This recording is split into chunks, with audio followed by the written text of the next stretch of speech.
আল্লাহ ডাক দিয়া কো বান্দা আমার কাছে বল, আমি তোদের জরুরত মিটাইয়া দেব।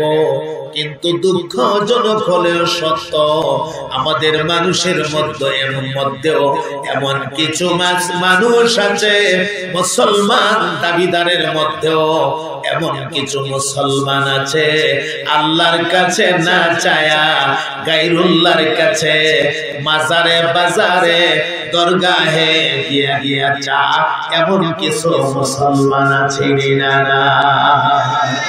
আরো জোরে বলেন আছে না নাই?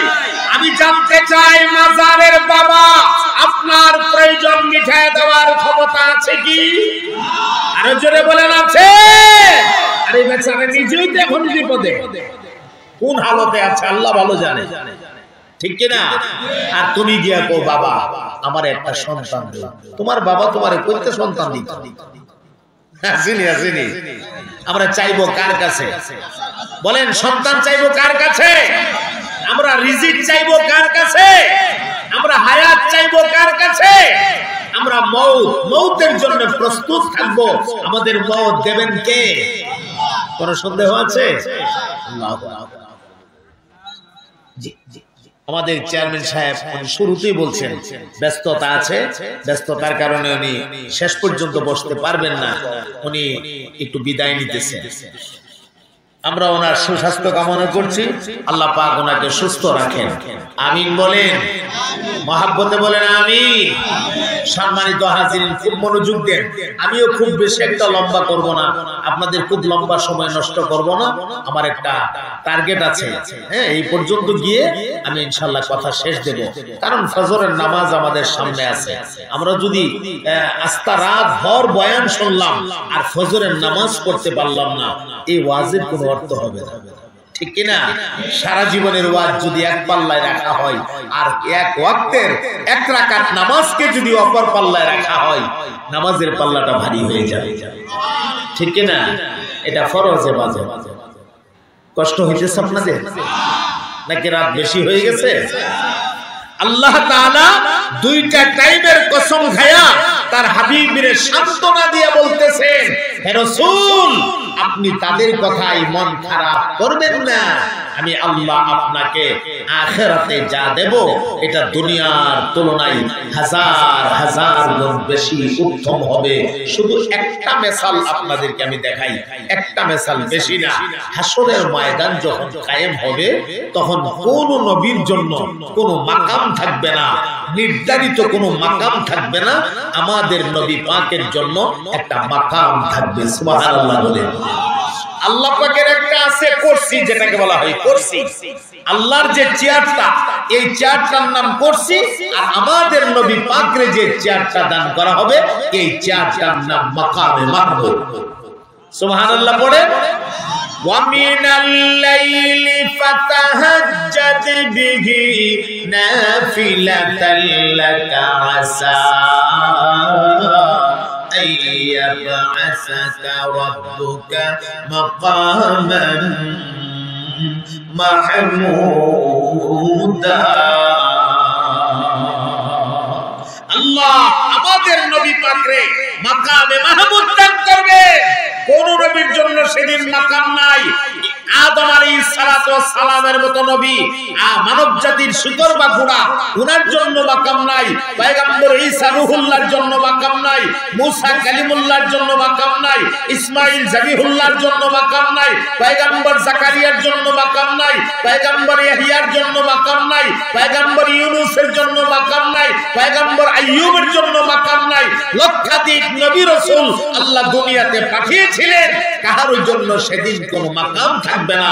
একমাত্র আমাদের নবীকে আল্লাহ পাক একটা মাকাম দান করবে, যেই মাকামটার নাম মাকামে মাহমুদ। সুবহানাল্লাহ। এই মাকাম থেকে রাসূল পাক সুপারিশের কার্যক্রম শুরু করবেন। সে অনেক লম্বা হাদিস, আমি যদি শোনাইতে চাই সময়েরও দরকার। আমার ভাইয়েরা, এরপরে হাউজে কাউসার আল্লাহ তাআলা আমাদের নবী পাকরে দান করবে। সুবহানাল্লাহ বলবেন না? পরকালের নিয়ামত, সবচেয়ে বড় যে নিয়ামতটা, এটি হলো আল্লাহ তাআলা আমাদের নবী পাকের দিয়া আল্লাহর জান্নাতটাকে উদ্বোধন করবে। জান্নাতকে প্রতি রমজানে সাজানো হয়, জান্নাতকে উদ্বোধন করবেন আল্লাহ আমাদের নবী পাকের দিয়া। আল্লাহ পাক আমাদের প্রতিটা মানুষকে আমি যে কথাগুলি বলেছি এর ভেতরে সবক থাকলে কর্মজীবনে কাজে লাগাবার তৌফিক দান করেন, সবাই বলেন আমিন। আমরা প্রত্যেকটা মানুষ রাসূল পাকের মহব্বত দিয়া আমাদের কলিজাকে ভরব, আমাদের কলিজায় শুধু রাসূল পাকের মহব্বত আর মায়া দিয়া কলিজা আমরা ভরব, আমাদের দেহটাকে আমরা রাসূলের তরিকা দিয়া সাজাবো, বলেন ইনশাআল্লাহ। রাসূল পাকের সাথে আমরা মহব্বত রাখবো, আল্লাহর আহকামাতগুলিকে রাসূল পাকের তরিকা অনুযায়ী আমরা পালন করার চেষ্টা করব, বলেন ইনশাআল্লাহ। মুহতারাম হাজিরিন, বছরে একবার মাদ্রাসার উদ্যোগে মাহফিল হয়, মাদ্রাসাকে সামনে রেখে একটা মাহফিলের আয়োজন করা হয়, আপনাদের জন্য দ্বীনি কিছু কথাবার্তার ব্যবস্থা করা হয়, দ্বীনি পরিবেশ করা হয়। আপনারা মোনাজাতটা দিয়ে যাবেন, সবাই মোনাজাত না দিয়ে যাবেন না, রাত অনেক হয়ে যাওয়ার কারণে আপনাদের মধ্যে আমি একটা অমনোযোগী অবস্থা দেখছি। এই অমনোযোগী অবস্থায় কিন্তু কথা বলা যায় না, এই জন্য আমি ওয়াজটাকে শর্ট করে দিয়েছি। সম্মানিত হাজিরিন, আপনারা মাদ্রাসাটার জন্য একটু প্রস্তুতি নেবেন এই মুহূর্তে আমার সাথে। বিশেষ করে আজকের মাহফিলে যারা সম্মানিত মেহমান বৃন্দ ছিলেন, আমাদের অতিথি বৃন্দরা যারা আছেন, ওনাদের মাঝে যারা মাদ্রাসায় শরীক হয়েছেন, আলহামদুলিল্লাহ, তাদের জন্য আমরা আল্লাহ তাআলার কাছে দোয়া করব, আল্লাহ তাআলা তাদেরকে উত্তম বদলা দান করেন, বলেন আমিন। মহব্বতের সাথে বলেন আমিন। যারা যারা বাকি আছে এখনো দেই নাই আমাদের সম্মানিত মেহমানরা, আমি মেহমানদেরকে আমি অনুরোধ করব, অতিথি বৃন্দদেরকে অনুরোধ করব, মাদ্রাসার পাশে আপনারা যদি একটু দাঁড়ান, ইনশাআল্লাহ এই মাদ্রাসা আল্লাহর মেহেরবানিতে দিন দিন এগিয়ে যাবে। আপনারা দেখছেন ছেলেদের মাথায় পাগড়ি দেওয়া হয়েছে, আমার ভাই এটা বহুত বড় একটা নিয়ামত। এই পাগড়ি আপনারা দেখছেন যে সাধারণ একটা সাদা কাপড় মাথায় পেঁচাইয়া দেওয়া হয়েছে, এটা কিন্তু নূরানি পাগড়ি। এই পাগড়ি সাধারণ পাগড়ি না। আল্লাহ তাআলা এই হাফেজে কোরআনের আব্বা আম্মাকে হাসরের মাঠে নূরের মুকুট পরায়া আল্লাহ তাআলা হাসরের ময়দানে উঠাবে। আমরা যে দেখছি আমাদের কোনো ফায়দা নাই, আমাদেরও ফায়দা আছে।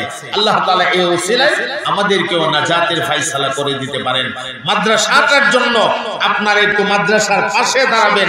আল্লাহ পাকের কোন কোন বান্দা আছেন আপনারা হিম্মত করে একটু সাহস করে একটু হাত তুলবেন যে আমি মাদ্রাসার জন্য 10,000 টাকা দেব, আমি মাদ্রাসা। ইমামুল মুরসালিন রাহমাতুল লিল আলামিন শাহাদাত আঙ্গুলটাকে এইভাবে রেডি করে আবু জাহেলের মুষ্টির দিকে ইশারা দিয়া বললেন, আবু জাহেলের মুষ্টির ভেতরে আল্লাহর যে কোন মাখলুক তুমি থাকো না কেন, কালিমা পড়ো। যেই মাত্র বলছে কালিমা পড়ো, সাথে সাথে আবু জাহেলের মুষ্টির ভেতর থেকে কালিমায়ে শাহাদাতের আওয়াজ বের হয়ে গেছে। বিষয়টি খেয়াল করে, কালিমা বের হয়েছে কোন জায়গা থেকে? মুষ্টির ভেতর থেকে। তার মানে মুষ্টির ভেতরে আছে কি? মূর্তি, মানে আবু জাহেলের খোদা। সে যারে খোদা মানে, খোদা বানায় পূজা করে। এখন তার তো ভীষণ রাগ উঠছে শরীরে, মূর্তিটারে এইভাবে চুইরা মারছে জুড়ে এইভাবে। আরে বাপরে বাপ, মুহাম্মদ তুমি এত বড় জাদুকর, তুমি জাদু দিয়া আমার খোদাটারে পর্যন্ত তোমার বলি বলাই লইলা। আগে বলছি কি কালিমা পড়বে, এখন কয় তুমি জাদুকর। ভাবতেছেন কপালে হেদায়েত নাই। ভাই হেদায়েত দেওয়ার মালিক কে? আওয়াজ দিয়া বলেন। আর আমরা যদি ইসলামের ইতিহাস লক্ষ্য করি, ওই হাবশী দেশ থেকে, তাও মালিক না গোলাম মানুষ, হযরত বেলাল হাবশী রাদিয়াল্লাহু তাআলা আনহু রাসূল পাকের দরবারে আয়েশা আল্লাহর নবীর হাত মোবারকে ধইরা কালিমা পড়ে মুসলমান হয়ে গেছে। শুধু মুসলমানই হইছে এমন না, হযরত বেলালের মাকাম এত উঁচা হয়ে গেছে, হযরত বেলাল আযান না দিলে আল্লাহ পাক আসমানের সূর্যকে আটকায় দিয়েছে। চিন্তা করছেন? মুনাফিক মার্কা কিছু মুসলমান ছিল। মুনাফিক বুঝেন তো? মুনাফিক দ্বিমুখী। রাসূলের দরবারে আসতে বলতেন আমরা আপনার সঙ্গে আছি। আবার যখন আবু জাহাল, আবু লাহাব, উতবা, শাইবা, ওলীদ ইবনে মুগীরাদের কাছে যাইতেন বলতেন আমরা তোমাদের সাথে আছি। পবিত্র কোরআন শরীফে এদের বিষয়ে আসছে। ওরা এরকম দ্বিমুখী কার্যক্রম পরিচালনা করতেন, দ্বিমুখী চলাফেরা করতেন। নাউজুবিল্লাহ বলে। وَإِذَا لَقُوا الَّذِينَ آمَنُوا قَالُوا آمَنَّا وَإِذَا خَلَوْا إِلَى شَيَاطِينِهِمْ قَالُوا إِنَّا مَعَكُمْ إِنَّمَا نَحْنُ مُسْتَهْزِئُونَ।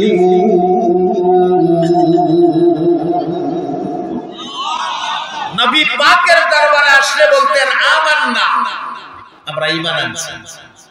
ওয়াইজা খালাউ ইলা শায়াতিনিহিম, আবার যখন ঘোড়ায় তারা তাদের মাতবরদের কাছে যাইতো, এরা জিজ্ঞেস করতো কিরে তোরা যে দেখলাম মুহাম্মদের কাছে, ঘটনা কি?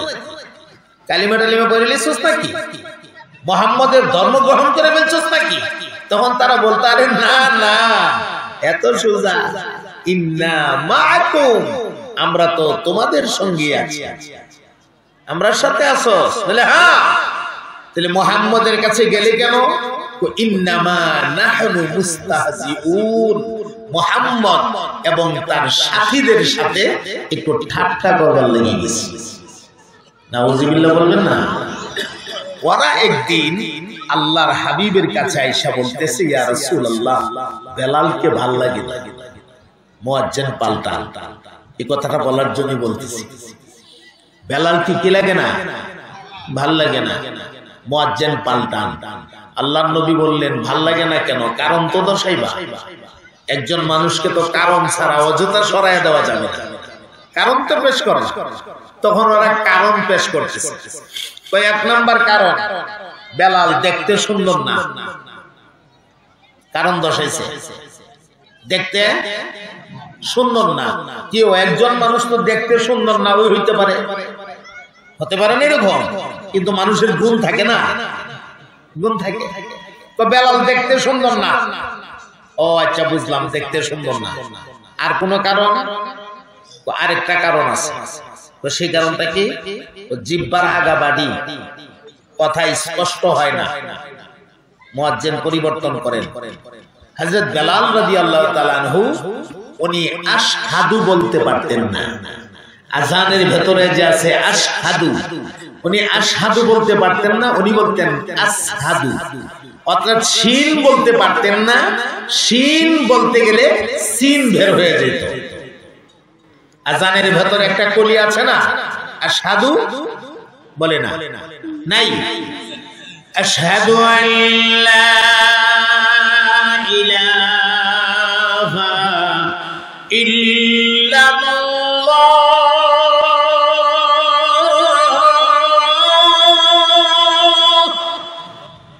আশহাদু আন্না মুহাম্মাদার রাসূলুল্লাহ।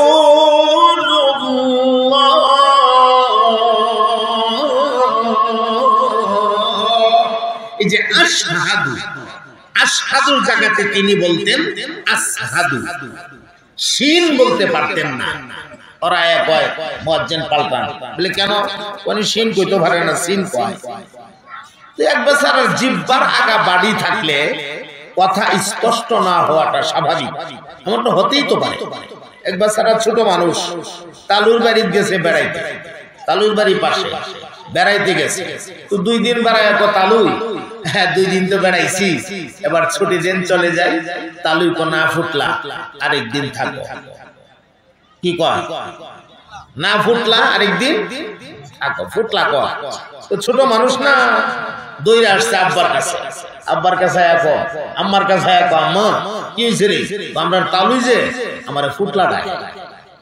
মা কো বাবা রে, তোর তালুই তোর ফুটলা ডাকে না, তালুই ফুটরা ওই ডাকে, তোর তালুর জিহ্বার আগাটা বাড়ি থাকার কারণে ফুটরা কইলে ফুটলা বই বলে ফুটরা হই, কিন্তু বাইরে জায়গা ফুটলা। তো মানুষের জিহ্বার আগা বাড়ি থাকলে কথা স্পষ্ট না হওয়াটা স্বাভাবিক। তো সম্মানিত হাজিরিন, আল্লাহর হাবিব এদের এই 2টা কারণ শুনে রাসূল পাক মুয়াজ্জিন পরিবর্তন করলেন। ওই দিনের ফজরের আজান দেওয়ার জন্য হযরত আব্দুল্লাহ ইবনে উম্মে মাকতুম রাদিয়াল্লাহু তাআলা আনহু মোতায়েন করলেন। হযরত আব্দুল্লাহ ইবনে উম্মে মাকতুম রাদিয়াল্লাহু তাআলা আনহু নির্ধারিত টাইমে মসজিদের মিনারে ফজরের আজান দিয়েছে। আজান দিলে কি হবে রে ভাই, আজানের পর ঘন্টার পর ঘন্টা চলে যাইতেছে, সুবহে সাদেক হয় না, ফজরের নামাজের সময় হয় না, আর পূর্ব আকাশে সূর্য দেখা যায়। এখন তো বিরাট পেরেশানি। যারা বলছিল এইসব মুয়াজ্জিন ফালতানোর জন্য, এরা তো বিশাল পেরেশানি। এরা একজন আরেকজন রকম, আমরা কি করলাম, কাজটা মনে হয় ভালো করি নাই, সম্ভবত কোনো বিপদ ডেকে আনছি। আর হক্কানি মুসলমান যারা, তারা তো সবাই সেজদায়, সাহাবায়ে কেরাম আজমাইন সেজদায়। কি হয়ে গেল, স্বয়ং আল্লাহর নবী সেজদায়। সুবহানাল্লাহ। আহকামুল হাকিমিন আল্লাহ রাব্বুল আলামিন জিবরাইলকে ডাক দিলেন, যা রে জিবরাইল, যা যা, জলদি জলদি সংবাদ নিয়ে যা, আমার হাবিবের কানে গিয়া সংবাদটা পৌঁছায় দাও। আমার বন্ধুর সাহাবী বেলাল দেখতে যদিও সুন্দর না, চেহারার গঠন যদিও ভালো না, জিহ্বার আগা বাড়ি কথা স্পষ্ট হয় না, কিন্তু বেলাল যখন আল্লাহু আকবারের ধ্বনি দিয়া ডাক মারতো গো, 7টা আসমান পাড়ি দিয়া বেলালের আজানের ধ্বনি আমি আল্লাহর আরশে আজিমের মধ্যে পৌঁছে যাইতো।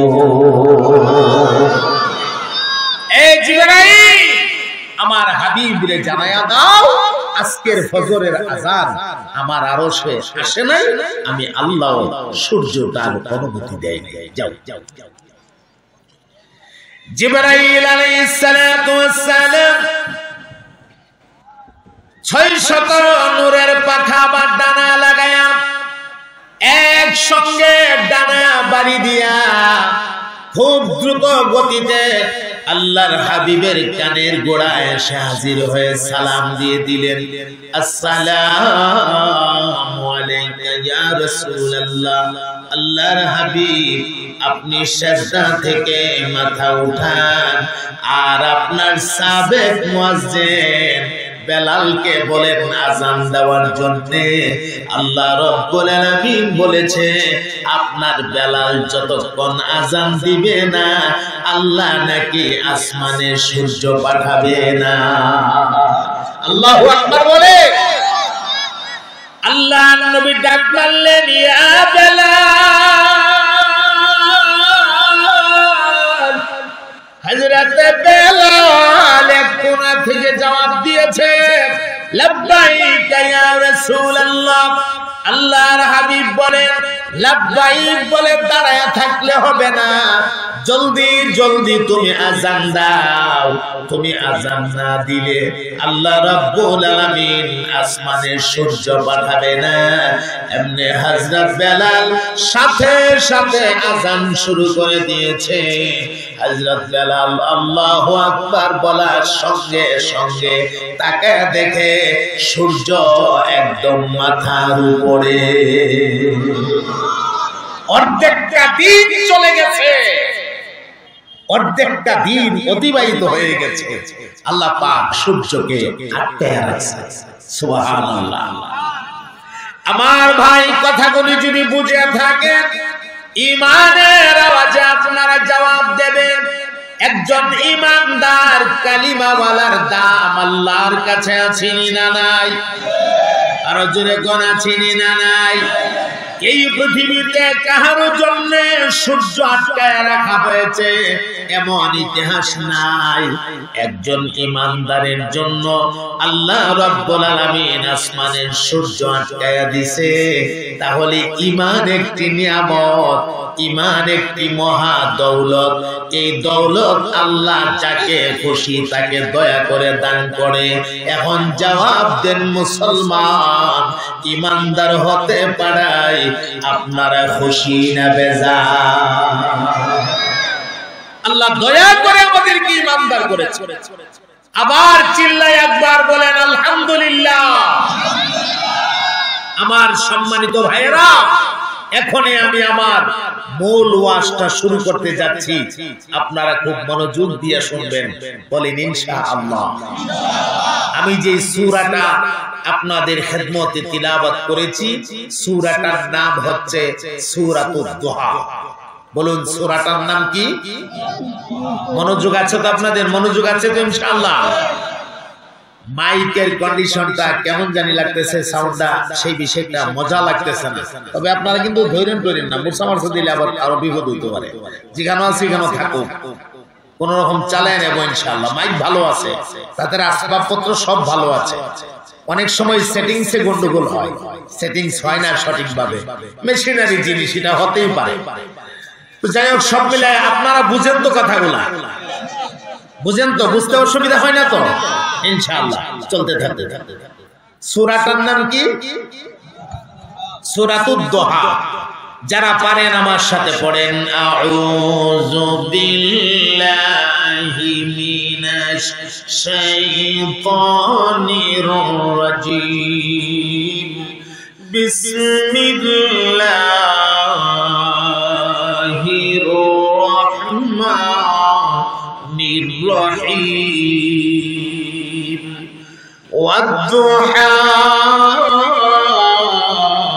والليل إذا سجى ما ودعك ربك وما قلى وللآخرة خير لك من الأولى ولسوف يعطيك ربك فترضى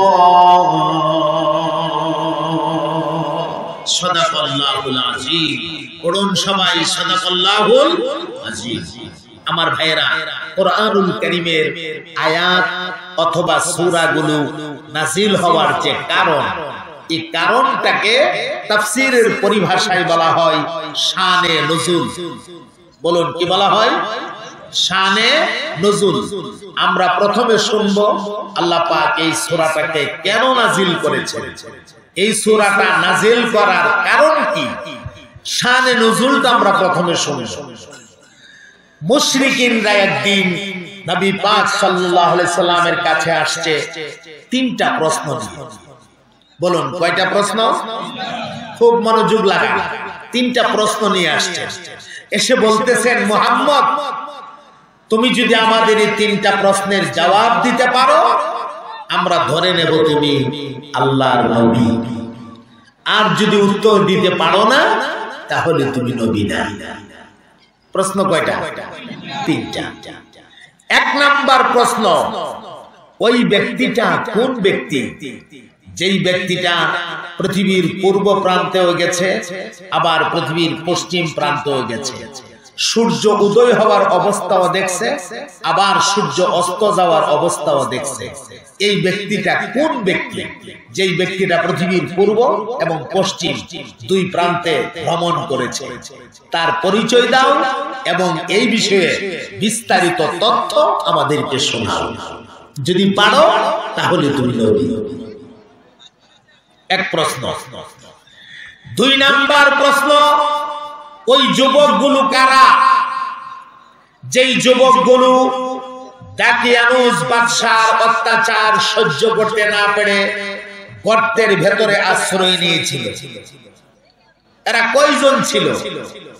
ওরা কতদিন সেই গর্তের ভেতরে থাকছিল, কিভাবে থাকছিল, এই বিষয়ে বিস্তারিত আমাদেরকে শোনাও। যদি শোনাইতে পারো তাহলে তুমি নবী, আর না হয় তুমি নবী না। কয়টা প্রশ্ন হলো? দুই। 3 নাম্বার প্রশ্ন, রূহ কি জিনিস?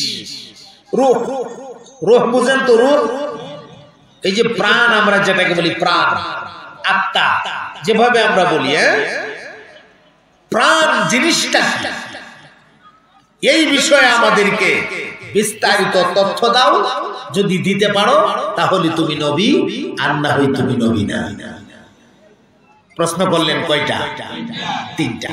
এখন যে কথাটা বলবো এই কথাটা আপনারা মনোযোগ সহকারে শুনবেন এবং মনে রাখবেন, কারণ শানে নজুলের শেষ দিকে এই কথাটা আবার কাজে লাগবে।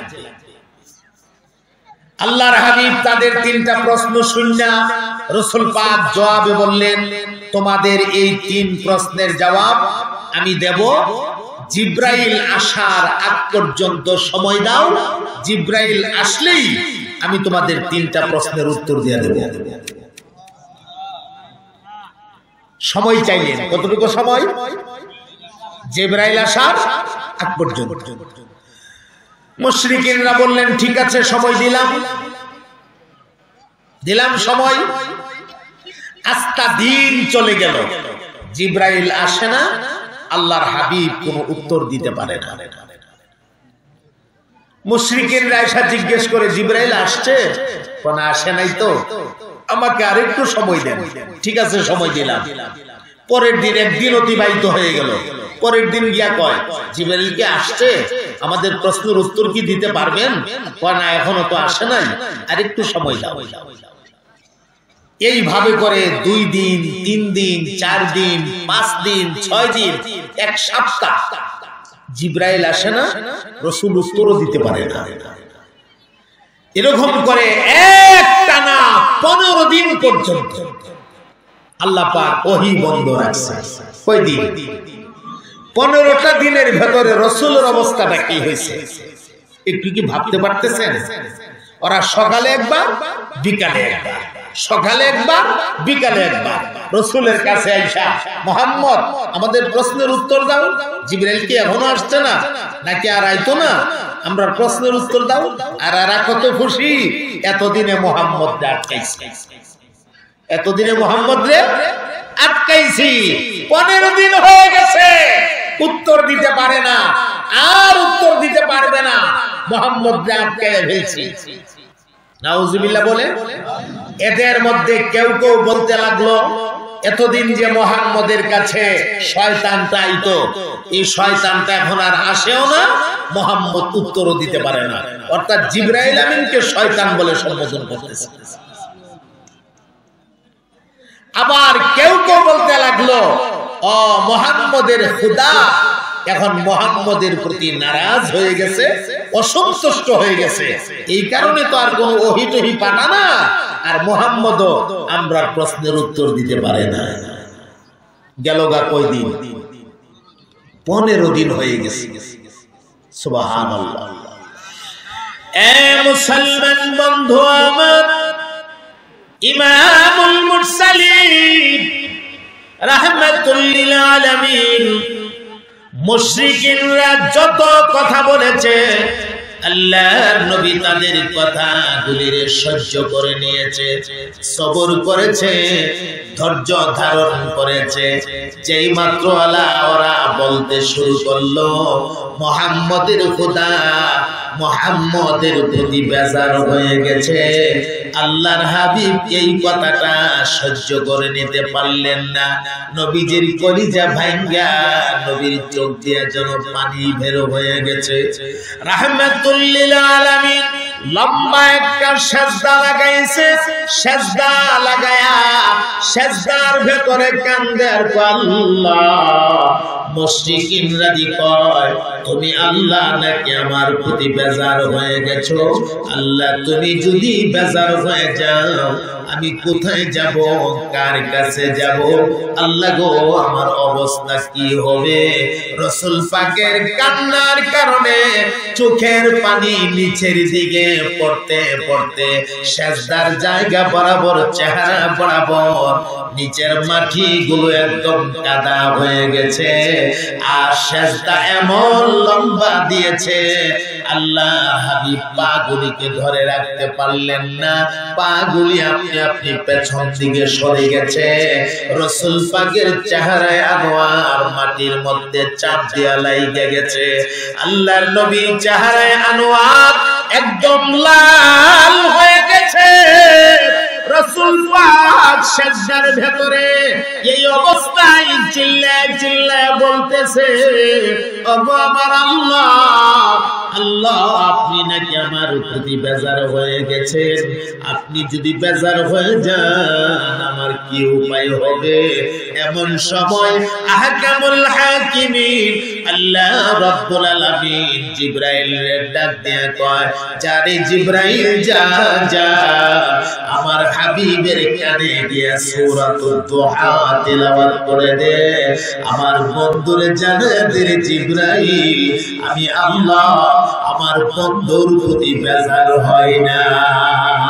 আল্লাহু আকবার বলে এমনি জিবরাইল আমিন এসে আল্লাহর হাবিবের কানের কাছে সালাম দিলেন। যেই মাত্র জিবরাইল সালাম দিয়েছে, আল্লাহর নবী কলিজার ভেতরে যেন আলাদা একটা শান্তি অনুভব হইতেছে। জিবরাইল 15টা দিন পরে আসছে।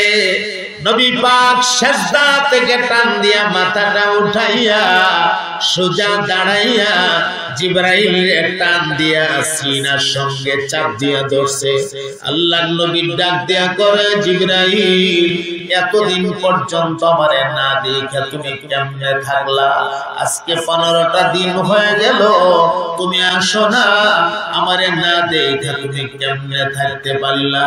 জিবরাইল আমিন ডাক দিয়া কোন নবী গো, আপনার চেহারায় আনোয়ার এক মুহূর্তের জন্য না দেখলে অশান্তি লাগে, ভালো লাগে না ইয়া রাসূলুল্লাহ। কিন্তু কি করব, আল্লাহ রাব্বুল আলামিনের পক্ষ থেকে কোনো অর্ডার নাই, আমিও আসতে পারি না। আজকে অর্ডার হয়েছে, আমি ওহী নিয়ে আসছি, আপনি শুনেন। মহান আল্লাহ আপনার প্রতি বেজার হয়ে যায়নি, আপনাকে সান্ত্বনা দেওয়ার জন্য আস্তে একটা সূরা আল্লাহ আমাকে দিয়া পাঠাইছে। সূরাটার নাম হচ্ছে সূরাতুদ দুহা। সুবহানাল্লাহ পড়ে এমনি জিবরাইল আমিন আল্লাহর নবীর কানে কানে পড়তেছে, ওয়াদ-দুহা ওয়াল-লাইলি ইযা সাজা মা ওয়াদ্দা'আকা রাব্বুকা ওয়া মা ক্বালা ওয়াল আখিরাতু খায়রুল লাকা মিনাল উলা। মোহাব্বতের আওয়াজে বলে দিন না সুবহানাল্লাহ। আল্লাহ ডাক দিয়া কয়, না গো নবী না না, মুশরিকিনদের কথায় আপনি হাবিব মনে কষ্ট নিবেন না। আমি আল্লাহ দুইটা জিনিসের কসম করে বললাম, আপনার প্রতি আমি বেজার হয়ে যাইনি।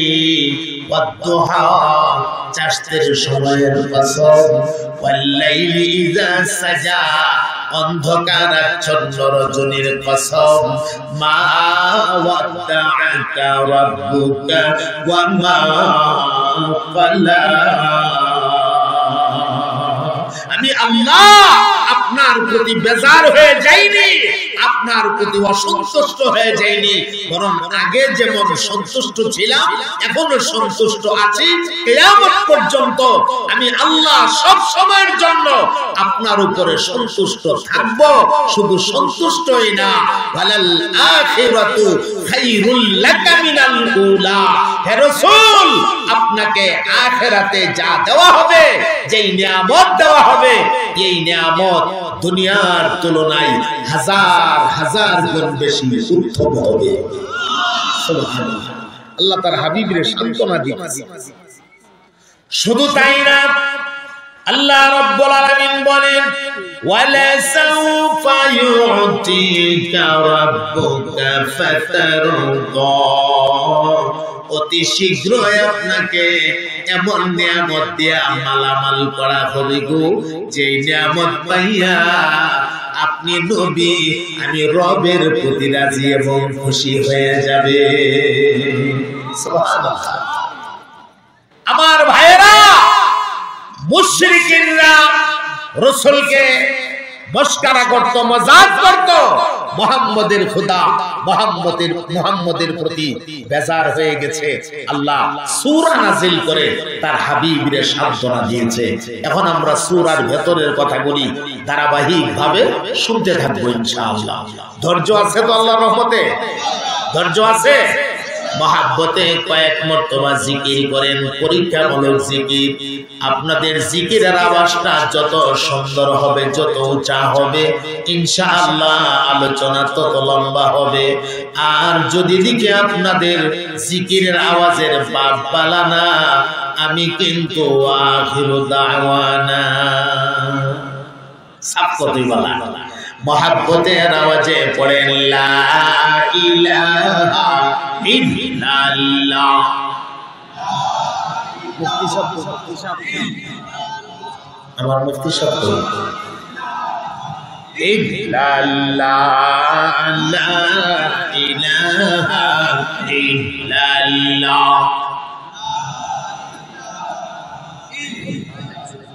পানি লাগে না, মহাব্বতে পড়েন লা ইলাহা ইল্লাল্লাহ, লা ইলাহা ইল্লাল্লাহ, লা ইলাহা ইল্লাল্লাহ, লা ইলাহা ইল্লাল্লাহ।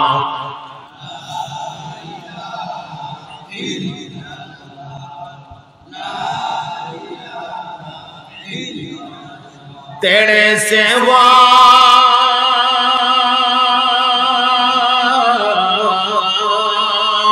माबूद हमारे कोई नहीं है, अल्लाह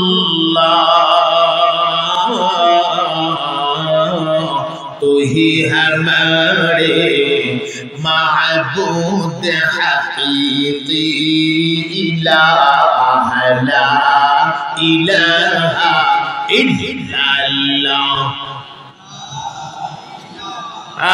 माशाअल्लाह, मोहब्बत पढ़ो ला इलाहा इल्लल्लाह।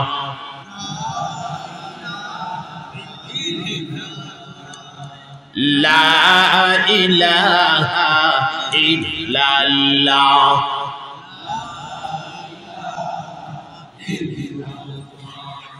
ला इलाहा इल्लल्लाह, ला इलाहा इल्लल्लाह, ला इलाहा इल्लल्लाह।